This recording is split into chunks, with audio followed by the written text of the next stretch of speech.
Hello, this is Gary Maloney here for Sacktown Slam, and I am here with my friend Danny, and we are going to go over a little bit of what happened tonight on Monday Night Raw's 25th anniversary. So, it started with a 1-hour pre-show, which really didn't have much of anything to do with anything. Would you agree with that? Yeah, it was boring.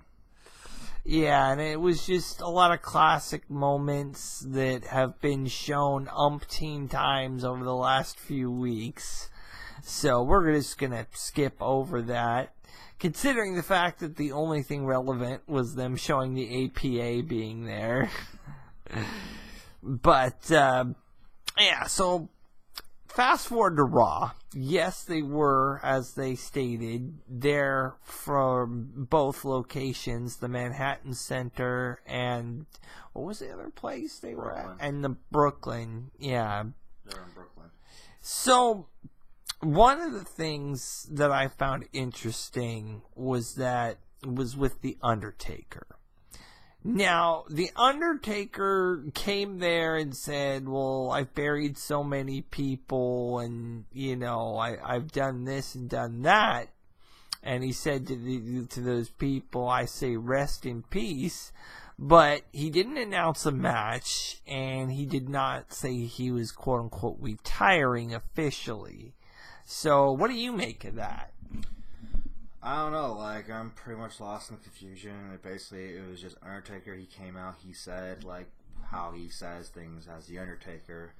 And I don't know, it didn't left anything closed. He didn't say he was retiring. He wasn't saying he was in the Royal Rumble or he's going to continue on. He was just speeching. Yeah, it did kind of seem like a ratings grab, if you ask me, but that's... It was cool to still see him. Yeah, it's always nice to see The Undertaker, just like it was nice to see at least 2/3 of the stars here tonight. Yeah, I would agree. But, it did, with all the hype behind him being there and having it not turn out to be anything, that was a little bit of a letdown. Would you agree? It was 50-50. So, anyway, another interesting thing that happened tonight was Miz beat Roman Reigns. Called it. I did not see that coming. And, this was Miz's rematch. Which means he does not owe Roman a rematch.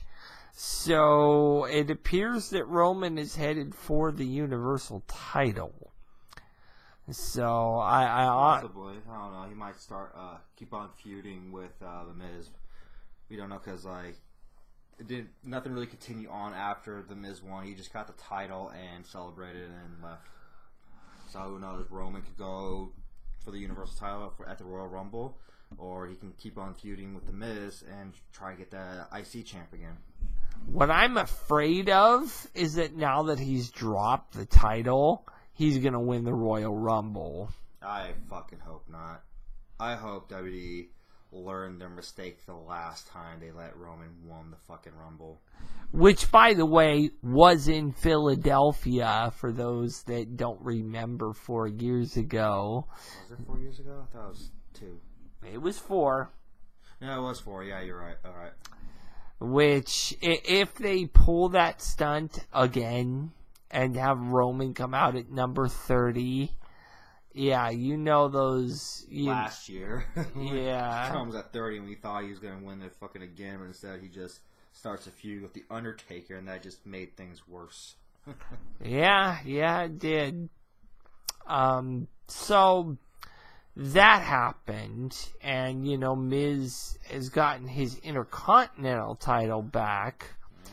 Now, as far as the Miz goes, who does he fight next, Because, obviously, I don't know if he's defending it at the Rumble, or whatever. But it appears that, I'm sort of left with a quandary of where does Roman go next, but where does Miz go next? Yeah, so far we have no for sure things for the mid-card titles. Miz just won the IC champion in week before Royal Rumble, and there's not really much going on with him at the moment because they haven't done anything since he won it technically. So I don't know. I think they'll just be both in the Rumble and go from there. They're just gonna be bodies for the Royal Rumble. Yeah, hopefully bodies that don't win, because I don't think I'd want to see either as the Rumble winner. Oh, I highly doubt we're going to get The Miz as the winner. I don't want Roman to win, but I just hope they're just going to be keeping that 30 count, be on the roster, be in the Rumble, hopefully lose. Well, gag me with chloroform if either of these guys win.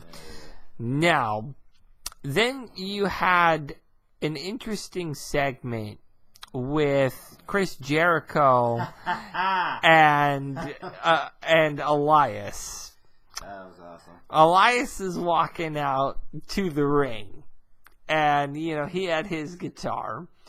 Jericho asked if he could use Elias's guitar, and Elias is like, "No, you can't."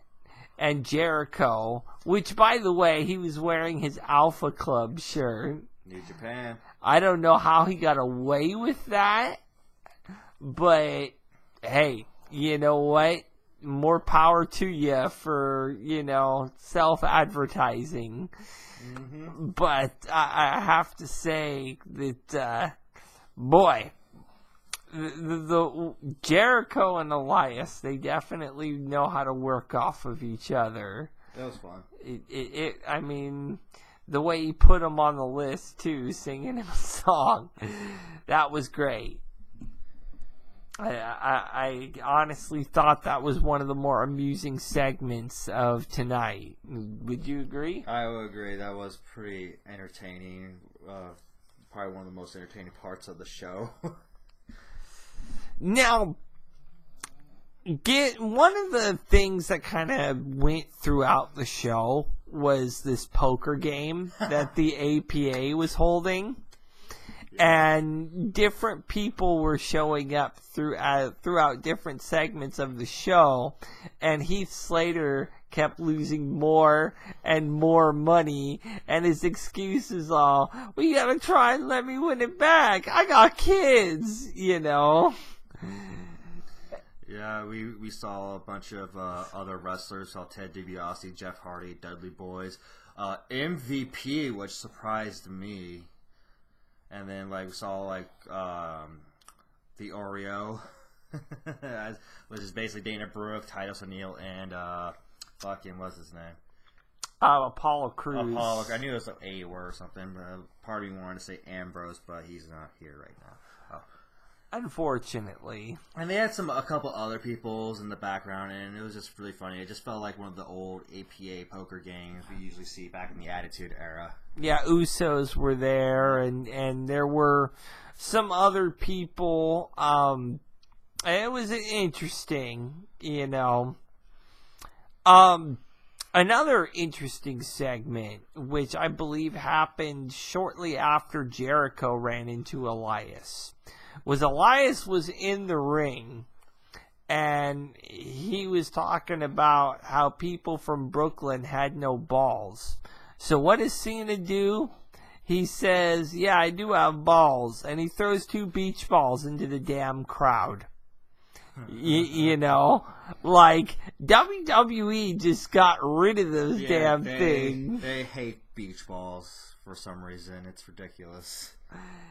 And wow, he's like, yeah, people from Brooklyn do have balls. You see, I brought some right here, and just throws them into the crowd. It's like, what the fuck, And then Cena, by the end of the segment, he gets low blowed by Elias, and then got smacked with the guitar right in the back, which had to hurt. Yeah, guitar fucking got thrashed. It's all destroyed and whatnot. It was basically what you see with Honky Tonk or Jeff Jarrett when they hit people with the guitars. It just explodes and they fall down. Yeah, but boy, Elias has to be gaining some momentum here if he guy like Cena's letting him beat the shit out of him. So, I mean, it'd be interesting to see how he does in the Rumble. I don't expect him to win it, but, maybe he's the guy that lasts the longest. You never know. He'll probably be up there. He'll probably, start low, but last throughout there until, the mid-20s or something.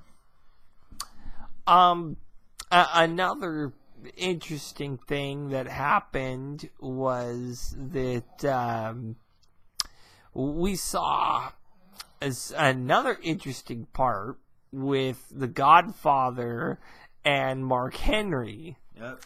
Now, I was waiting for either the Hand to show up from Mae Young or the Godfather to show up. And since Ron Simmons was doing APA, obviously he's not going to do APA and Nation of Domination in the same night. So, it's apparent, it was blatantly obvious the Godfather was there. And he was talking about this chick that he was with. And, Mark Henry's like, well, some of us had to grow up, man. And then Godfather had to tell Mark Henry that, hey, that's my wife. That was a great segment. It was interesting. It was a good little ha-ha. And that's pretty much what they did with a lot of the people who came back. They were just there for a couple ha-has and screen time. Saying, hey, look, we're here. Hi. Had little jokes. Did their own little shticks. Yeah, and I mean, a lot of it, it was fun and it was funny. There were very, very, very few matches tonight, and considering that's a 3-hour show, that was a lot of promos. Granted, you had a peep show with Christian where a fight broke out between... Oh, God. The Bar, Seth Rollins. Yeah, it was the Bar, Seth Rollins. Daddy's Boy. And Daddy's Boy. And that was really more or less to set up the match for this weekend as far as the tag team titles, which makes sense, but, man, I mean, how nauseating is Jason Jordan? He's obnoxious. I've been done with him. I'm done with him. I've been done with him. I was never interested in him, and they just keep trying to push him. I don't know. It's a forced push. I don't want it. No, thank you. I was not for this forced push. They stuck him back in a tag team because he was not going to win as a singles competitor. But if you were going to stick him in a tag team, why the hell did you break up American Alpha? Stupid. Anyway, hopefully after this WrestleMania, they'll swap him and Shelton will get his due on Raw. Would you agree with that? I agree. Shelton Benjamin, he deserves to go back into singles competition. I was actually really disappointed that they just threw him with Gable and made another American Alpha. Not that him and Gable are bad as a tag team. I mean, they've been pretty good. A lot better than Seth Rollins and, the Halfling. But, Jiminy fucking Christmas, I mean, look at the difference between Seth Rollins and Jason Jordan versus Chad Gable and Shelton Benjamin.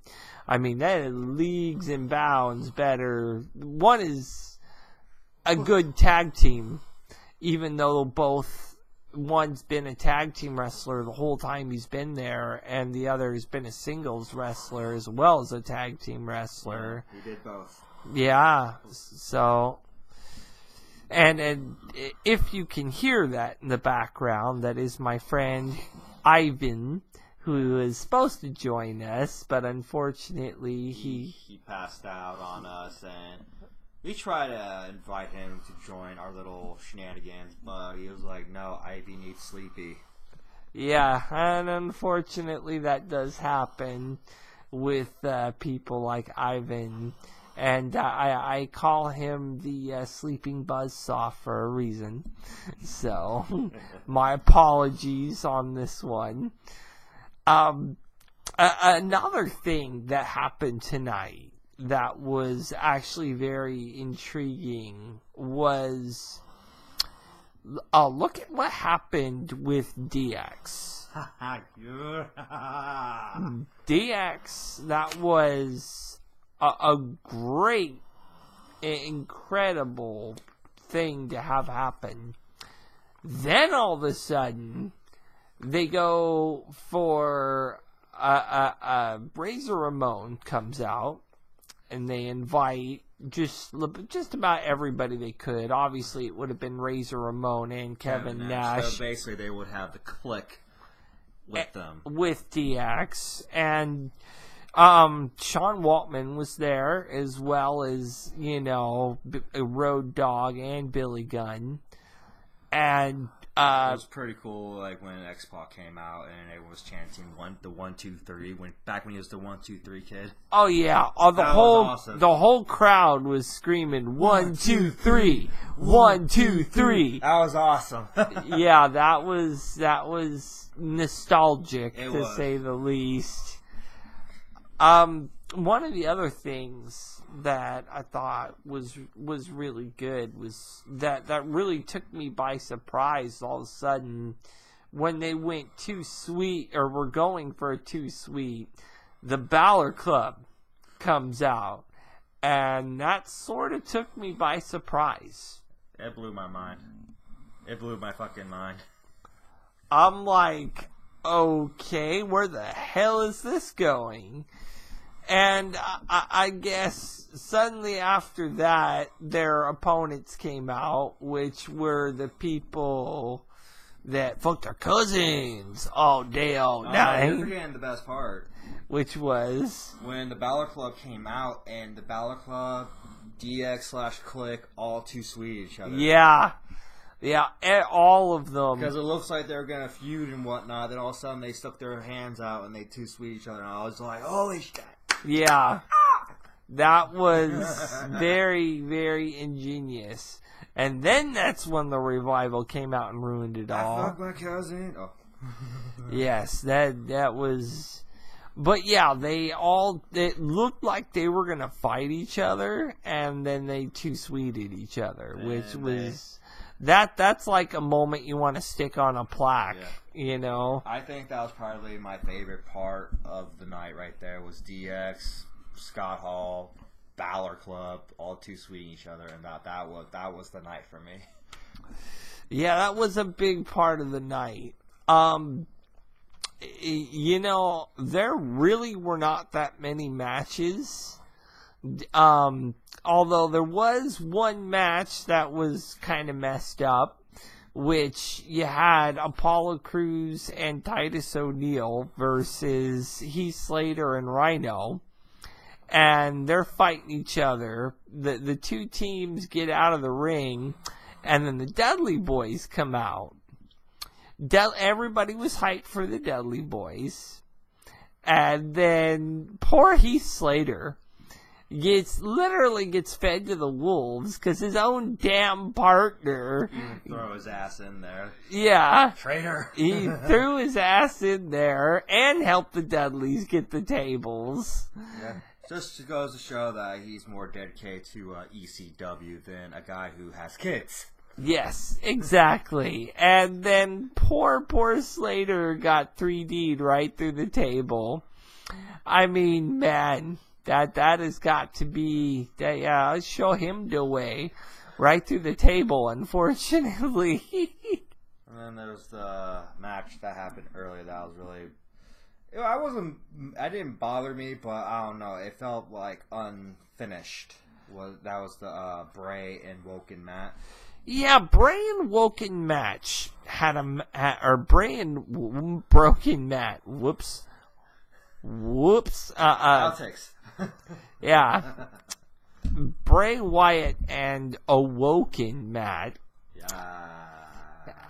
They had a match, and Bray won it clean, just in the middle of the ring with Sister Abigail. I mean, it didn't seem anything special, and it seemed like it was rushed. It really did felt rushed. Like, I don't know. Like, I was hella hyped for it. I was not expecting them to wrestle tonight. Thought they were just gonna have a build-up promo for Royal Rumble. But then here they are. They're wrestling. Match is over. Bray wins, and they just ended it there. They had nothing led up to like, oh, this is not over yet. They're still feuding. Let's finish. Let's do this at Royal Rumble in this particular type of match. I don't know. So I'm hoping they will keep it going a little longer because I don't know. That felt really rushed and unsatisfying as much as I was excited for it at the beginning of the match when we were getting it now instead of the Rumble. But I don't know. It was a bit of a letdown, but I'm hoping they'll give us more. Yeah, because to me, to have all that build up, just to build up to this, and then just dropping it like that without any, notification it was coming or anything like that. I mean, yeah, that is poor writing on creative's part, in my personal opinion. And that could have waited until the Rumble, and should have waited until the Rumble. I think that because we're one freaking show away from the Rumble, and we know all of four matches that are basically happening.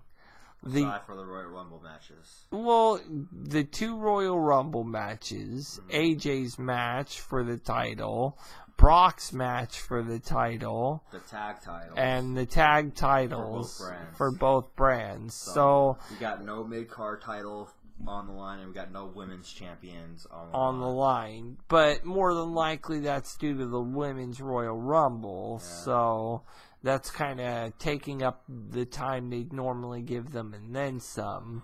Exactly. So I don't know. I was hoping they could probably build a good story arc with any of them, and just at least have them on the kickoff show. It'll be interesting because I know they usually do that every once in a while, especially for tag titles or some other titles to go on the line during the kickoff. Like I remember they did that with the IC belt once or twice. Yeah, and that's pretty much what I was hoping thinking they were going to do with Bray and Matt, was just have them wrestle on the kickoff. And since this is a big 4, the kickoff's probably going to be 2 hours. More or less. We'll see. So, yeah, it's definitely going to be... it was definitely more of a nostalgia trip tonight than it was about wrestling.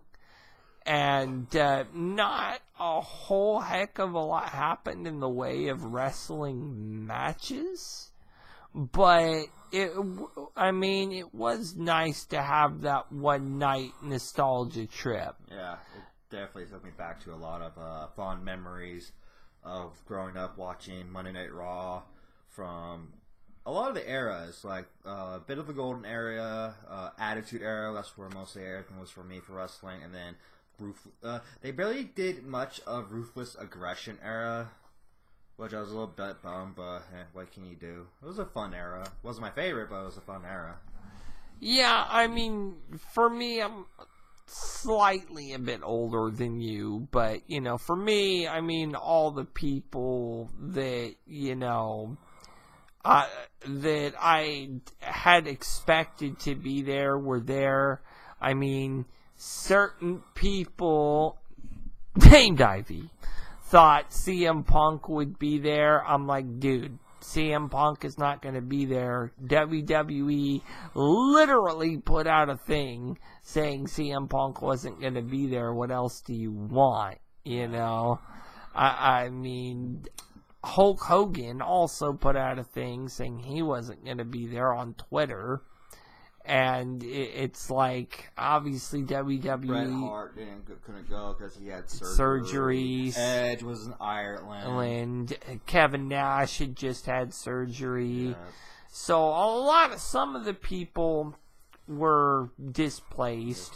There was that point where they introduced a lot of the women's superstars. Yeah. And a lot of the former GMs. That was interesting. Which, I'm not sure why Teddy Long wasn't out there, but he wasn't... Because it was Raw GM. Teddy Long was not SmackDown, yeah. But it was interesting to see William Regal out there. Eric Bischoff. Just... People power.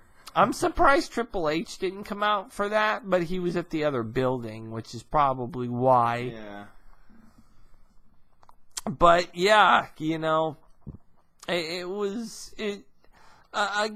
it was an interesting nostalgia trip, and it was definitely, it pushed a lot of things. Kind of shocked no Goldberg. Yes, but I don't know, like, it would be cool to see Goldberg there, but I don't know, I think since announcing him for the Hall of Fame, they're kind of just saving him for the Hall of Fame ceremony.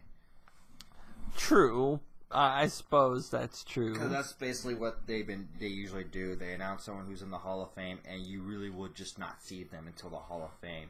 The only one I can recall them ever doing that was Ric Flair. That's only because he was still technically on the roster when he was inducted. Speaking of which, there was a segment with Charlotte and Alexa Bliss. And, my God, I had no idea that Charlotte was so much taller than Alexa Bliss. Charlotte is an Amazon, and Alexa Bliss is a short shit? A wee little one. Good God. I mean, Alexa Bliss, I mean, one's like here, and the other one's like up here. You know what I mean? Seriously, like, looked like Alexa Bliss was like, went up to Charlotte's belly button. That's how tall Charlotte was. Yeah, I mean, talk about people want to call people white midgets, you know what I mean? Somebody's a midget between those two, and it ain't Charlotte. So, and then the cool part was she was like, and if you don't believe me, just ask my dad, and then out comes Ric Flair. Nature Boy. Woo! Woo! And they both did a woo together on camera. That was nice. Which a little father-daughter thing. Yeah. Legacy. Exactly. And no, not the type of legacy where... Not the faction. Not the faction where someone now cannot use their last name. But... Sorry, Cody. Yeah. Other than that, there really was not too much to really speak of on this show.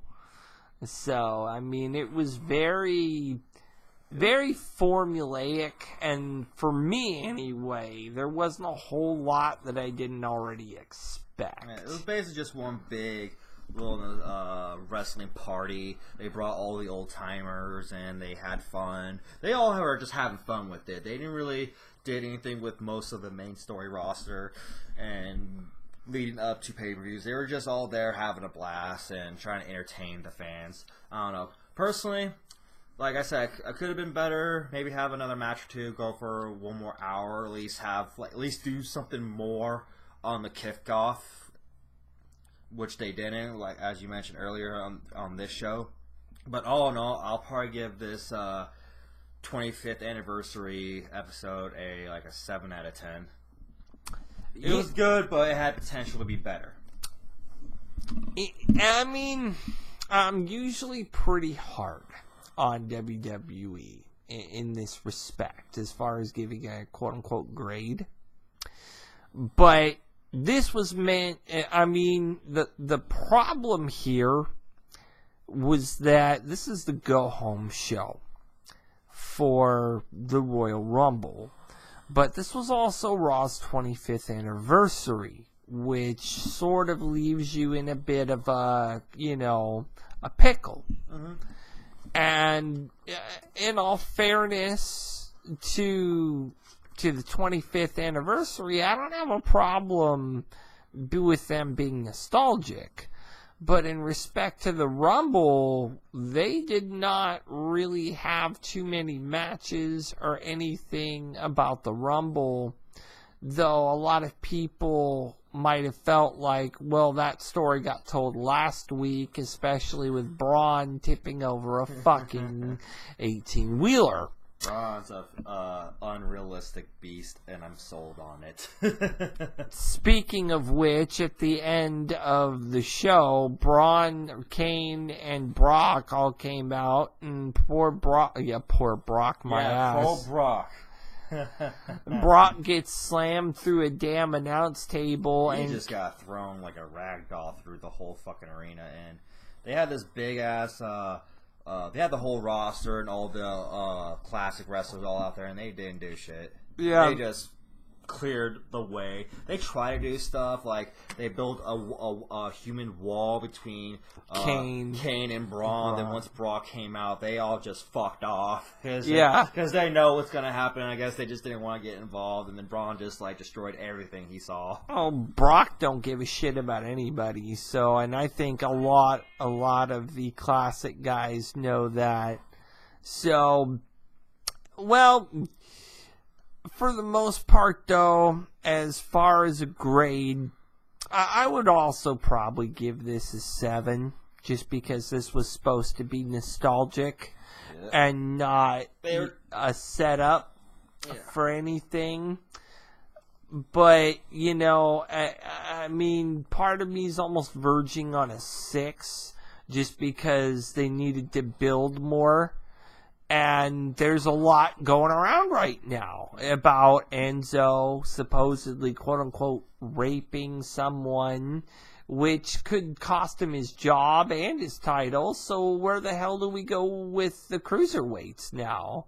I don't know. They're probably putting it on hold until further investigation to see if this accusation is proven true or false. And, and there's just a lot that I felt was somewhat left unanswered. I mean, there were no cruiserweights on this show, if you didn't notice. No. They did have a 4-on-4, women's match, which, again, more agenda for the Women's Royal Rumble. Mm-hmm. I don't even think that match officially had an ending, as it ended with Asuka kicking everyone's ass. And throwing everyone atop the corner, just showing a sign who is going to win the Rumble. Asuka. Yes. But I don't know, like with this event, they could have had like an easy fix with all these issues we were talking about. Like, not much led up for the Royal Rumble. It was just mostly all nostalgia, not enough room, not enough time. Like, they could have easily just like, I know you can't really change the date for the anniversary, but you can change the date for the pay-per-view. Yeah. You could at least made the pay-per-view a week after the anniversary. So it gives you get your anniversary night, go do another Monday Night Raw, which will lead up to the Rumble, and then have the Rumble. Or, considering it's been 6 weeks since Raw's had a pay-per-view, you also could have had it last Sunday as well, and then have the 25th anniversary where you could just let everyone rest. Yeah, it could be like a little highlight of what happened previous pay-per-view, and then like someone can have, so-and-so won a title, he's celebrating, and maybe start another feud, or do, I want my rematch. You know who we did not see tonight? It was, is Samoa Joe injured? Mojo Riley? No, Samoa Joe. Oh, Samoa Joe, yes, he is injured. Oh, see, that figures. I would figure we could at least saw Samoa Joe, but I guess he's injured. I didn't know that. He's got plantar fasciitis. That's right. He got injured like a little bit after he injured Dean Ambrose. Yeah, exactly. I remember now. It's coming back to me. So... yeah, I mean, it's this show was in my opinion, this would have been a good show to put in the middle of a pay-per-view run, but having this be a go-home show is a bit. It's perplexing to me. It is really what it is, and so it just it felt off. But things are the way they are, and it's difficult for things like that to be fixed when certain dates are fixed. So I mean, it just is what it is. Well, there. Other than that, seeing as there weren't that many matches tonight, there really isn't too much more to talk about. So, I'm Gary Maloney. This is Danny. And for Sacktown Slam, I'm out. See you later.